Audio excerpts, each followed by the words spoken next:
શહેરમાં જીએસટી વિભાગના દરોડા જોવા મળ્યા છે। રેડીમેડ કાપડની દુકાનમાં જીએસટી વિભાગ દ્વારા તપાસ કરવામાં આવી।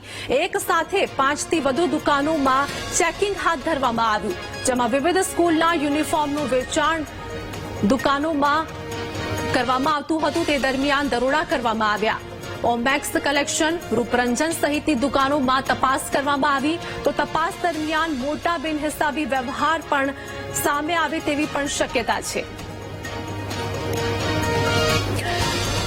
તો મહેસાણા શહેરમાં જીએસટી વિભાગના દરોડા જોવા મળ્યા છે। તપાસમાં મોટા બિનહિસાબી વ્યવહાર સામે આવે તેવી પણ શક્યતા છે, જેમાં મહેસાણા શહેરમાં જીએસટી વિભાગ દ્વારા દરોડા કરવામાં આવ્યા।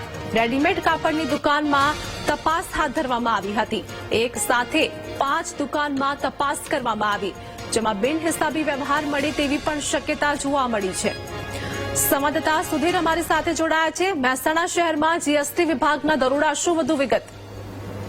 મહેસાણા જિલ્લામાં તાજેતરમાં વેપારીઓ, તમાકુના વેપારીઓનો ત્યાં પણ પહેલા 10 દિવસ પહેલા રેડ પડી હતી અને અત્યારે બુધવારે સવારે શહેરના કાપડ અને રેડિયમ કાપડ વ્યવસાય સાથે સંકળાયેલા 7 થી 8 વેપારીઓના ત્યાં જીએસટી વિભાગે રેડ કરી હતી।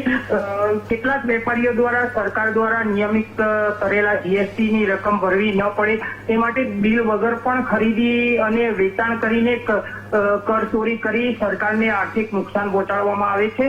ત્યારે મહેસાણાના કાપડના વેપારીઓની ત્યાં જીએસટીની ટીમો તાકી હતી અને તપાસ શરૂ કરી દીધી। આભાર સુધીર, માહિતી આપવા બદલ।